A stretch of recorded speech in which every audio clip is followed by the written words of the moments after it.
Hello. Hi, everybody. Good morning, uh, good afternoon, all over the world. So, welcome to our keynote session. And I'm Sheikh Iqbal Ahmed from Marquette University. I'll be chairing this session. And actually, we have two sessions together. We have keynote followed by our panel. Okay.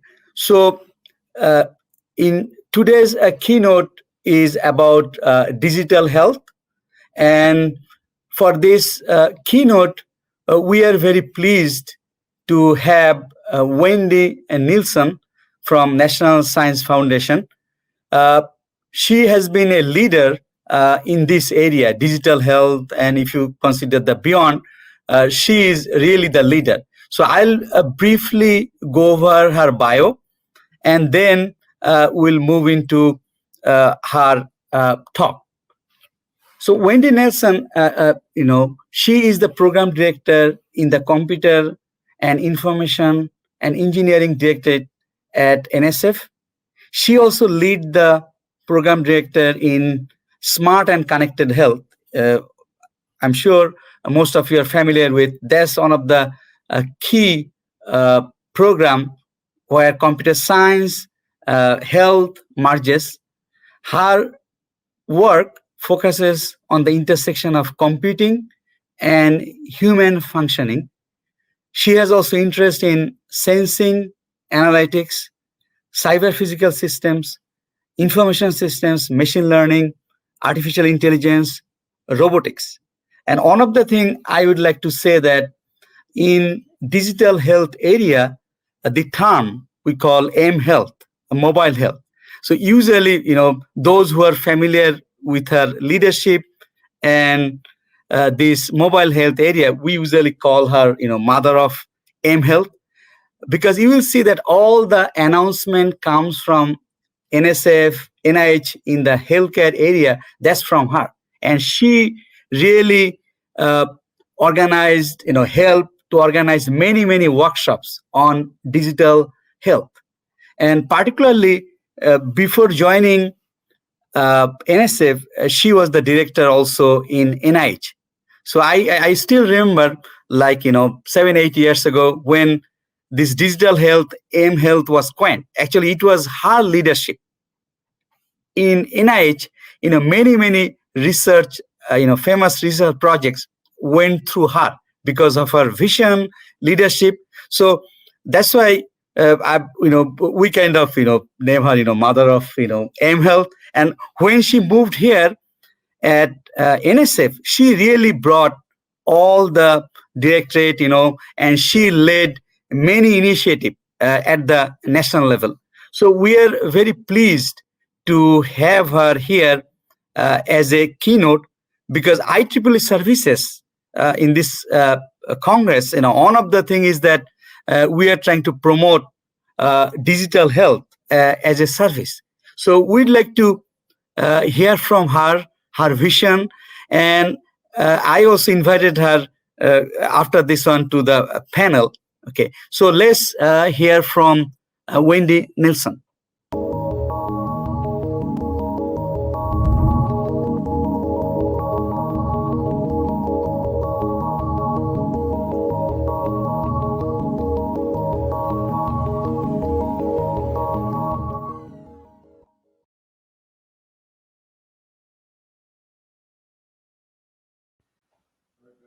Hi, I'm Wendy Nelsen, and I'm from the National Science Foundation in the United States. And I'm very grateful for the IEEE services for allowing me to come and talk with you now.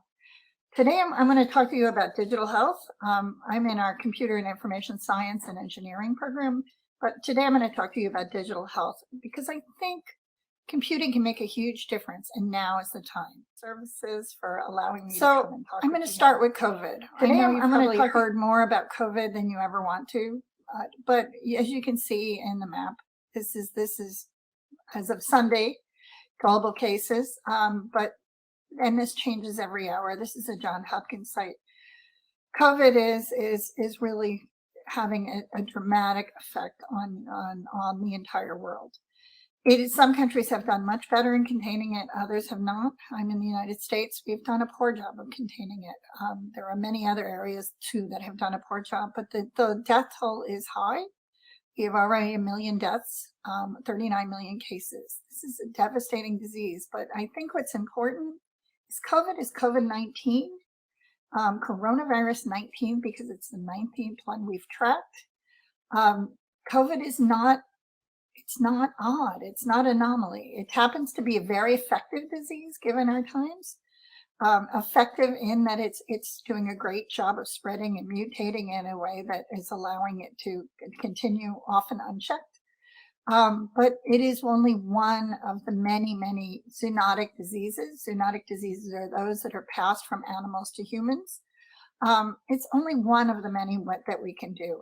And we have a long, long history. I mean, if you think all the way back to the plague, that was spread by rats. The bubonic plague was rats. We still have it in prairie dogs in the US.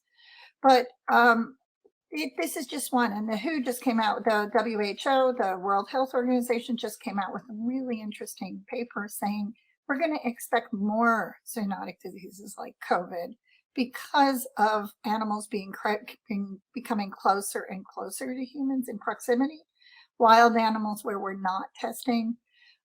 So I think that this is a great example of where computing can be, but unfortunately, I don't think it's the only one. I just want to note that this is a worldwide problem. I don't know where you are, but I hope you're safe. This is happening everywhere, and it's, while it's gotten better at sometimes, it's gotten worse at others. Many countries are experiencing an outbreak again. So I just wanted you to know that this is an opportunity. This is definitely a lemonade from lemons kind of opportunity, and not to minimize the impact of COVID, but I do think it's an opportunity for computing to shine. I do want to note, in the US, many of you that know me know I really am interested in this, because this is from 2013. The US was failing in health well before COVID. If you look at our death for men before age 50, communicable and nutritional conditions, these are the standard conditions. We were having trouble. We were failing compared to our peer countries. Similar for women before age 50, we were failing compared to our peers. Also, we know that much of what we have for mortality has to do with things that are behaviorally controlled. If you think about now with COVID, the Give the Germs the Rub is the CDC's program, but if you think about COVID, if you think about masks, if you think about social distancing, if you think about not going to rallies or big events without a mask where you could potentially end up in trouble. These are behavioral and they're preventable. But I think right now we have trouble tracking them. And I think as computing, we could figure out ways to do that better. So what do we do? I think this slogan makes me really think we have an opportunity here. So I'm going to talk about this in terms of COVID, but I think this really applies to many other diseases. First, I want to start with some of just the basics I think we need to think about in technology. We can do our banking online, but yet we still struggle with health.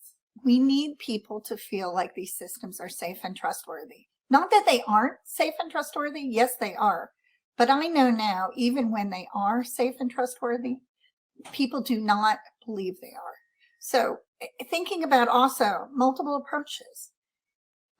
If you think about the health world, it's often looking for the quote unquote silver bullet, one thing that will solve it. We talk about vaccines, but we're going to need more. We're going to need multiple approaches. We're also going to need to think, I think about this in the user-centered perspective that Apple did so well originally with mobile phones. You need to come up with a standard operating system, but you need to be able to create the technology in a way that you can serve diverse populations, that it can be personalized, that it can be mined, that it does what I need it to do. And for that, if we do that in health, we can do personalized, evidence-based, generalizable solutions. Health is all about one-offs, but we could do generalizable solutions that really adapt to the people that are using it. I think we also need to think about future proofing in health. We think about it in all other industries, but in health, we build something today. When I started in technology and health, was let's text message everybody. Let's just keep text messaging them until people quit answering their text message. That's not an approach. How do we think about what's coming? How do we build things with that, with an eye to the future? And how do we build them to empower people? The Affordable Care Act in the US, part of the understanding of the Affordable Care Act was to empower people to do a better job in managing their own health. And that doesn't say anything against care providers. And again, I think they are the heroes of COVID, and they are working in a broken system to do the best they can. But we know that people manage their health most of the time are not in a healthcare setting. If I have a chronic disease, I manage it 24/7 on my own. I occasionally see doctors. I occasionally see nurses. I occasionally have in a hospital, but most of what I do is at home. If I have diabetes, it's the food I eat. If it's COVID, it's do I go out without a mask? Do I eat in restaurants? Do I go to movie theaters? Do I not socially distance? All of the things that can change. I need to empower people to be able to really use this information and use it to improve their health. I also need to ensure we worry about health disparities. We already know there are significant social determinants of health. Robert Wood Johnson did a really interesting study one time and looked at the difference on the metro stops in DC where I live. And it turned out that downtown, which is our Chinatown stop on the metro, you died 8 years earlier than you did on Bethesda, which is 8 stops away in a much wealthier district. But there was an 8-year life discrepancy on just 8 stops on the metro. That we don't want to do that again in digital. We want to be able to use this the digital technologies that we have and that we're building to reach everyone. We also want to think about an evidence base, and I think that's when it comes to partnering with your health partners. So what I'm going to start with is rapid diagnostics. We've talked about rapid diagnostics. We have nasal swabs. We have some new tests with saliva. Maybe we have blood pricks, although I'm not sure. But when we think about diagnostics, we're ignoring digital biomarkers. What about digital biomarkers? What about anomaly detection? This shows some of the things, but if you think about the massive amount of data that we have and that we could bring to play, I'm really convinced that most of the big software companies or big online companies know more about me than my doctor does. So can I use digital biomarkers to identify when something's changed in somebody? Can I mark that as an anomaly? Can I follow up with that person? Can I figure out, are they changing in a way that needs intervention? Do they need to be isolated if it's COVID? But we can do this, and we just really need to start thinking about it. I think that's where the Internet of Things and the ubiquitous nature of computing is right now. We have lots of opportunities that we can use and lots of data that we can bring together, and we can triangulate that data. We can do all sorts of interesting things. Yes, the shoe has sensors, but everything is, I mean, you know that everything has sensors at this point. So my refrigerator, my washing machine, my car has more sensors than anything. So can I use that data? Am I not going out anymore in my car? Am I not opening my smart lock anymore? I used to know if my mother woke up because the Nest used to change, because she always turned the heat up when she woke up. But that's an anomaly detection. When the heat didn't change, I worried. I called her. But I think we need to think about how do we do that. I think we also need to be context aware, not because of the Stephen King diner and shepherd's pie. But we really need to understand, if my heart is racing, is my heart racing because I'm running? Is my heart racing because I'm giving a talk for IEEE? Or am I just sitting here reading a book and my heart is racing? The context means everything in health, as it does in many, many areas. So we need computing to understand the context. People talk all the time about telemedicine, telehealth. Why hasn't it happened? Well, with COVID-19, it has happened. In the US, many of the statutes were adapted so that we could do telemedicine. And if you're in the US, I'm sure you've seen your provider digitally in the last 9 months, because really trying to keep people away from infected people was a big deal. But I've also read the literature on this, and we have a problem. Most of the systems were developed for something else, and then they got deployed for healthcare, such as Zoom. Zoom is not designed for telehealth, and it doesn't have a lot of the features we would like in telehealth. But it was there, and it was available, and it worked, sort of. But it doesn't work well enough for what we need. The privacy rules were also relaxed, and while that's good, the other day I had an appointment with my doctor, and he tried to get on Zoom, and for whatever reason, unknown to me, he could not get on. So he sent me a message and said, could you send me your cell phone number? I'll call you on my phone and we can talk that way because I can't get through to Zoom. Well, I really appreciate his effort to talk to me, but privacy-wise, that's a mistake. But the privacy rules have been relaxed for him now. I'm grateful for what he did, but I don't think we can continue like that. Licensing rules in the US have also been relaxed. We can work across the boundaries in ways we haven't done before, but we really need to understand that. Reimbursement.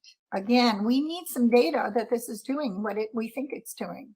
That'll help us on reimbursement. But I do think we have to think about trust and frustration. My doctor's fighting with Zoom every single day is not helping the usability of telehealth. And we also have to demonstrate it's safe. Safe is a big thing for health. I know I do all my banking online. I often say that my 25-year-old son didn't realize there were bank buildings. He calls them bank. Do they have stores? Because he's never used them. He's always been online with them. And he thinks that they're just a digital interface. So I think it's important to understand that safety and control and authentication are critical in health. We really need people to understand and believe this about the data that's coming from health, because if they don't, they're not going to trust systems. And I think there is an unusual level of discomfort around health and the safety issues. Confidentiality, is this going to get out? Your health status can affect anything from your job to relationships. So I need that data to be confidential. I need it to be anonymous. I also need it to be trustworthy. I need the controls to make sense, and that I know who's going to have that data. When my doctor's calling me from his cell phone, I don't think I have trustworthy control. I need an accountable data stream. So I don't need to talk to people and say, this is what I've done to do your controls and authentication, but I need a doctor, and I need the doctor to convey that to the patient, and she will say, do not worry, I have made sure we are in a secure channel. It is confidential. Your data will remain anonymous, and only I have access to this. That's a very different way than we are at now. Medical device security is a big deal. That's one of the areas that's got more research in the cybersecurity world. But now that medical data is on everything, think about my online searches, think about my Fitbit, think about all of the things, Apple Watches. These have data that is now directly attributable to health status. So we also need these data to be trustworthy.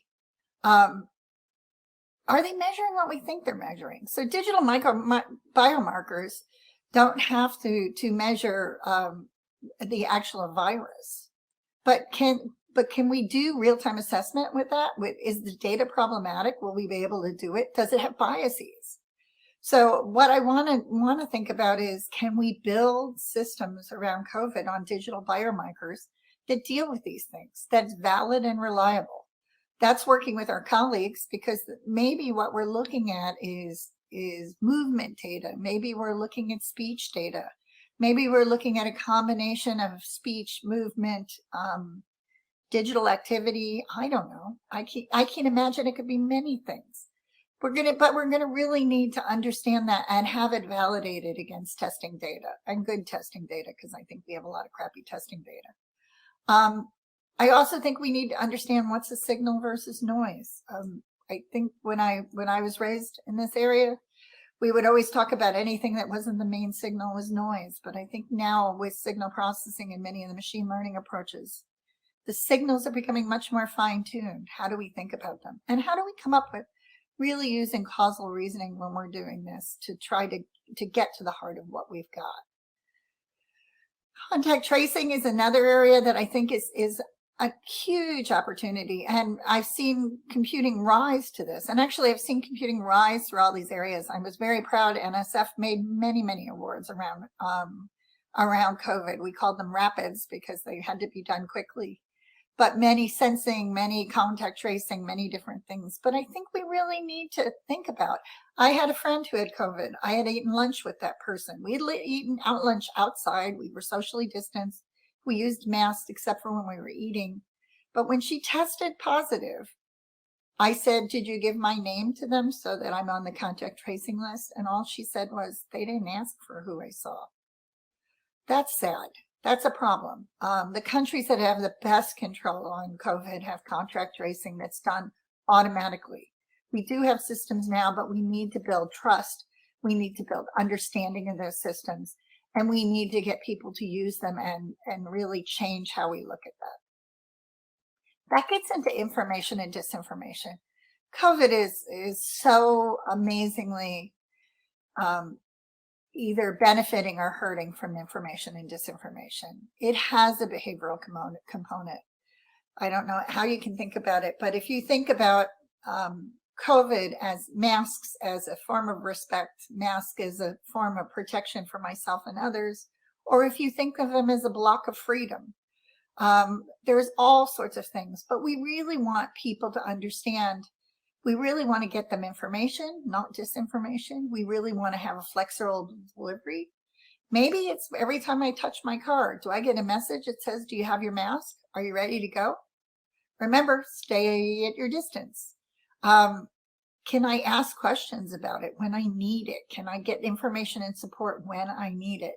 I think our digital technology is so well equipped for this, but I don't think we've thought about this. And I think we need to work with the health community on how we improve our outcomes with COVID, but also how do we test that? We're spending billions on vaccines, but we really, would it be nice to have a COVID behavioral intervention that was getting tested at the same levels?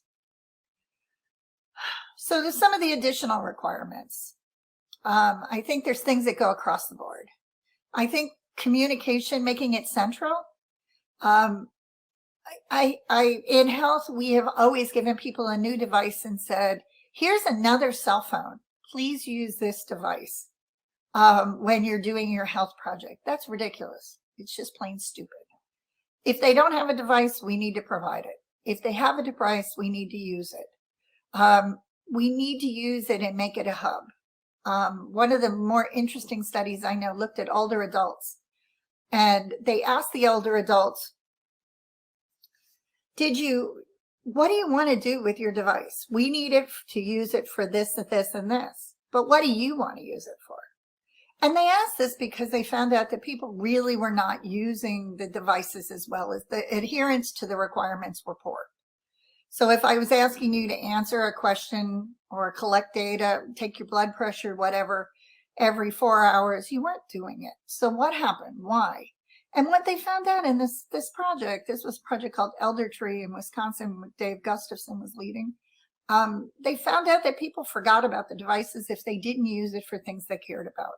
What they wanted to do was social media. What they wanted to be able to do was to video with their friends and relatives. What they wanted to be able to do was to send emails.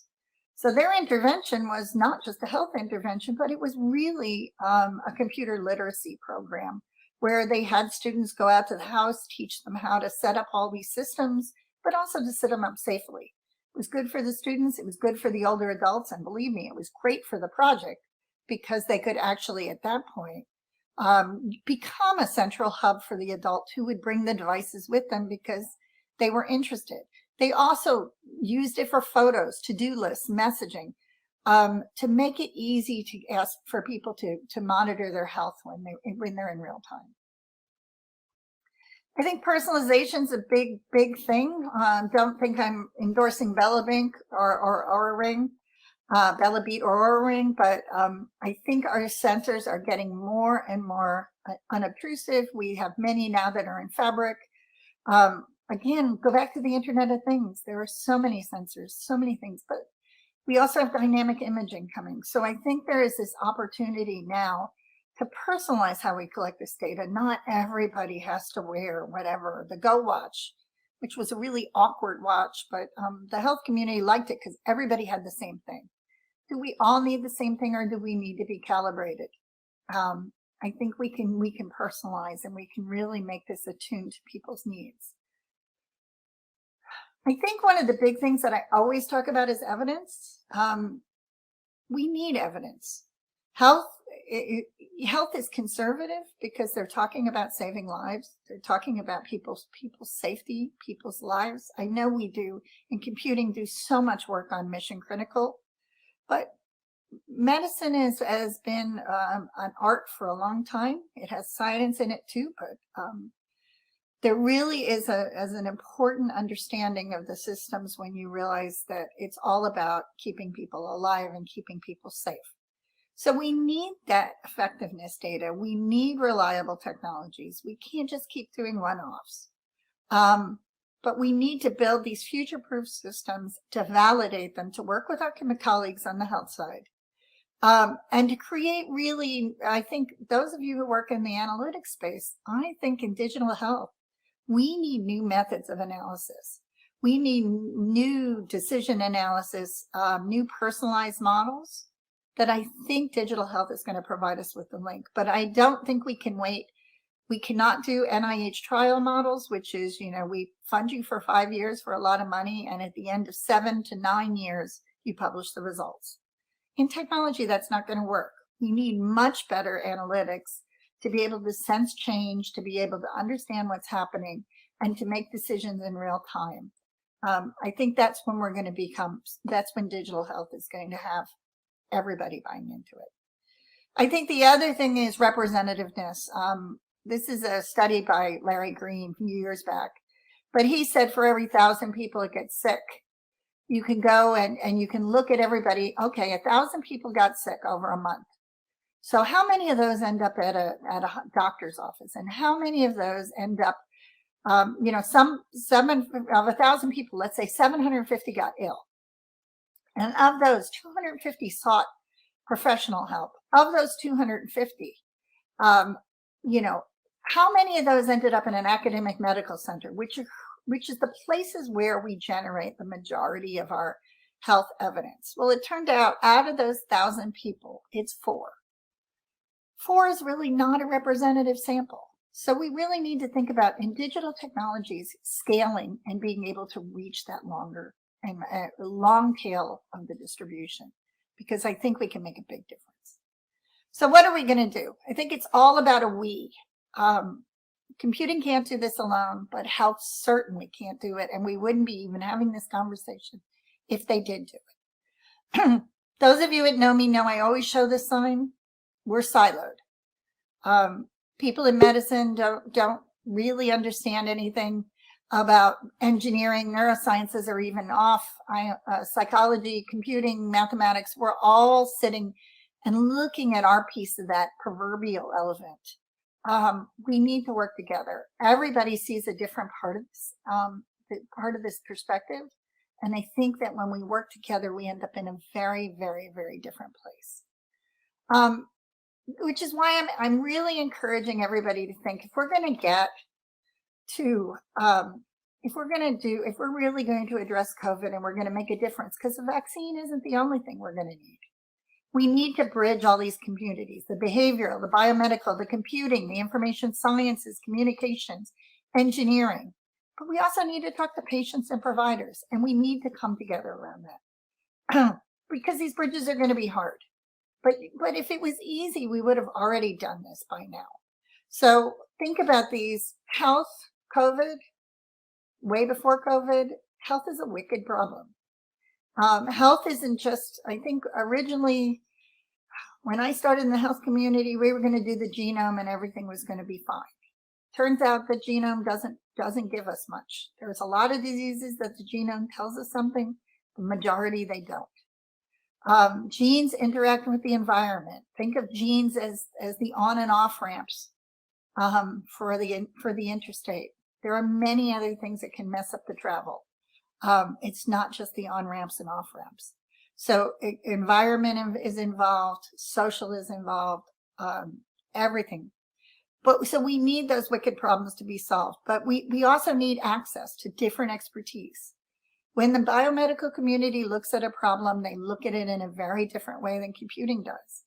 We can both benefit from seeing through their lens. I don't think the biomedical community should try to look at it like computing, but I also think computing shouldn't look at it as like the biomedical community does. I think that the really, really sweet spot is between these two areas, where there is, if you think about it as a Venn diagram, where those two communities come together and there's a really interesting overlap. And that's where our changes are going to come. I think there's access to equipment, resources, or funding that are completely different in both sides of these communities. I think students often, in the biomedical world, students are not the same. Postdocs are there, but after that, not much. I think students are going to provide the language that moves us between these two communities. And I think that's how we're going to have the biggest impact as we work on this. But remember, I'm not naive about this. This is hard. COVID has, I think, opened doors that wouldn't have happened otherwise. But, you know, sometimes I think the collaborative process would work better without you. Happens all the time. I lead a program called Smart and Connected Health at the National Science Foundation. It's an interagency program between NIH and NSF. And, you know, we have our meetings all the time, and people come up to me and say, those MDs are so slow, or those engineers are so stuck, or the computing people, they just don't get it. They do get it, and I know it, and they're not stuck. And you know what? There's a whole lot of different ways to look at this, but the collaborative process is hard and it takes work. I think that the generation of students that you're training now will have a different voice in this, and their students will have a different voice yet. Computing has transformed almost all industries, and I think health is now the one it will happen next. It really comes down to me, this is really an effective research as a relay between the basic and applied science. So the foundational science and all of the stuff that we work on in computing can really transform health when we work together. But I don't think it's for computing to take and run the whole way with. I think that there's often a stage where computing might start it out. Health may take a run at it. Trials take time and money, but they're also not what we do for a living. So working together, we're going to make this get to the end point. I'm now at the end, but I will say, if you're interested in getting information about smart health, this is our listserv, the Smart Health Community. I'll make these slides available so you'll have this information. But with that, I'd like to say thank you. Again, thanks to IEEE Services for having me. I really hope that you're all well and safe, and I hope that we can make a real dent in COVID. Thank you.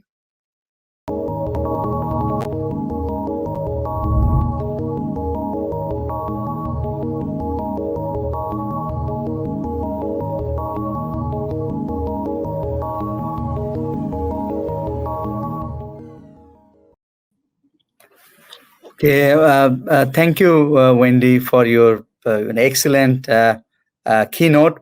So right now in this session, we'll have question answer. So both me and Wendy will be on the stage. So you can start typing your questions, and we'll read. And from there, Wendy will be answering questions. So let's get started. I already see a few questions are already there.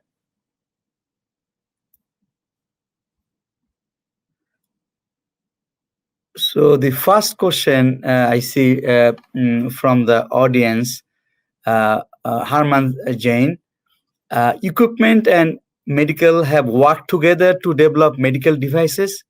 Why not information? Wendy. Great. I think it's a really great question. But I also think we haven't done as much in medical devices as we could have done. I think the information, we need to develop these relationships and the trust in order to do this. I think we see information as the service that it is. I think health is not quite there yet. I mean, we're still at the personal advice level. I think we see information so differently. And so I think this is a building trust. This is a building understanding. I think we have a generation in healthcare now coming up. When I talk to them, they really say, why do we have to do this one-on-one? Why do we have to do this individually? They need the services. They need digital health to roll out at scale. And I think it's also the only way we're ever going to get this, so that that as knowledge, as knowledge changes, we can keep up to date. Because medical knowledge is changing by the day. If you see it in COVID, it would be amusing if it wasn't so tragic. But we do need that information to be shared in real time as it becomes online and validated, or online is acceptable to the medical community and validated. So I think those opportunities are arriving, but it's building relationships and trust that will let us get to that point. Okay. So we expect, more questions. So until we receive more questions, maybe I have a question for you, Wendy. Thank you again for your thoughts. And actually, why I'm so excited, because, I'm familiar with NIH. I personally, my team, we developed the mHealth solution for 4 R1 projects, which are like $2 million projects, and I know your vision and contribution from that area. So the question I have for you is, what do you see for a non-intrusive technology? Because these days we are at home, from home, how can we collect data, And when I say non-intrusive, I mean, from your face video, can we get heart rate? So can you give us some thoughts or non-intrusive area? What do you think? Oh, I think there's tons of opportunity in non-intrusive, and I know we're starting to see that in my program. Video, if you want to do a video chat, if you wanted to look at an image, you can get so much information out of that. Yes, you can get heart rate, blood pressure out of it. People are doing smart mirrors now, testing, can you really get blood pressure out of a mirror? We need to be able to do that across skin tones, by the way. So the technical challenges are huge. But I think that these non-intrusive ways, these imaging, I think smart textiles are going to make a huge difference. But we need to be able to also not just build a smart shirt and then leave it as a smart shirt. We need to be able to integrate that to add value. It's one thing if you're Under Armour and you build a smart shirt for a football player. It's another thing if you build smart shirts that you need to have the data that with a football player, it's interesting. It probably adds value into the training schedule, but it doesn't give us the information we would need to come up with a care plan or to monitor someone's health. We need to know, what is this compared to with what we normally know and how it's going to work. So I see this huge opportunity now as we're growing in these areas. And I think it's just going to get more and more true. But I think we need to validate. We need to work across the aisle with our biomedical colleagues to make sure that we're testing these in a way that makes sense. And we're also developing new methods for testing these in real time as they're developing. Okay, so we go for the next question I see here from Sharat Israni.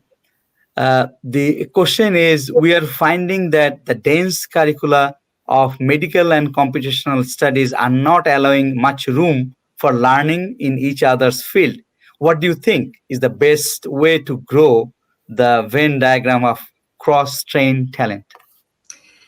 So thanks, Sharat. It's a great question. I think one of the questions that I think is a very important thing to think about is, you are not, for the most part, the projects that you're working on will not be with frontline medical providers.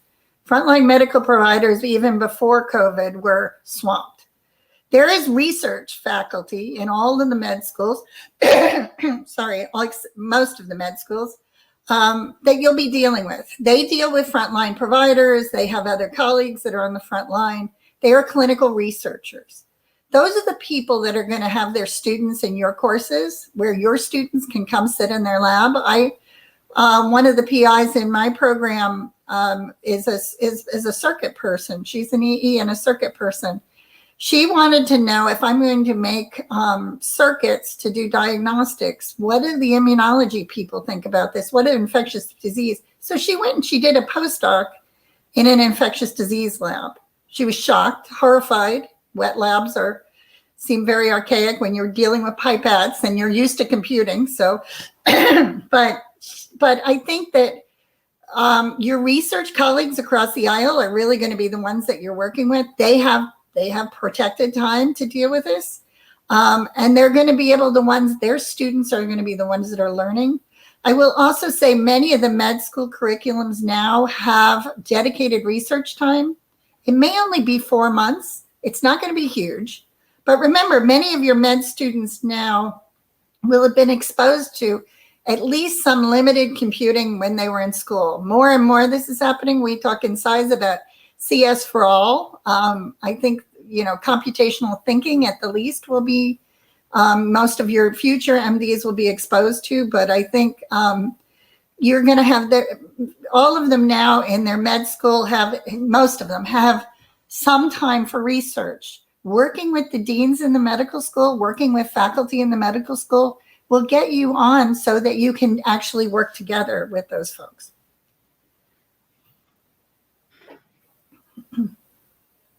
Okay, so we are almost at the end. Probably we'll take one more question until I see any more questions. Maybe I'll ask you one more question. Is that Wendy, what do you see? This pandemic has really changed that how healthcare should really work. We never thought, this way. So from this experience, you mentioned in some of the things in your keynote. So what do you see in terms of technology, like 2030, 2040? Researcher, which directions they should go? What do you think? Which will be like most, from the computational science or computational science point of view? I think that gets back to the question we started with on information. I think ways to make information more accessible both to healthcare providers and to patients. Digital biomarkers are going to be in the future. I think we will get to a very different point. There's a really interesting idea that Eric Dishman, who used to be at Intel and who's now at NIH, talked about, was called shift left. Instead of the sicker you get, the more time you spend in the hospital, which I think COVID has started this model. But should sick people stay in their homes? Should sick people stay in their own bed? Should they not be exposed to new germs? Technology will let us get there. Hospitals have a very important role, but if I can do mobile ultrasound, if I can do mobile imaging, if I can collect digital biomarkers, if I can put these together into a signal, into an interface and a system and a service that can allow doctors and patients and caregivers to work together without exposing them to the stress, to the germs, to all the other things. I think that's where we're going to be in the future. I'd really love it if my grandson or granddaughter, if they're ever born, says, "Oh, they make hospital stores," just like we used to have in banks. When banks started to go mobile, everybody said this was a mistake. It would never work. It's not going to be safe. I think we'll find that in healthcare too.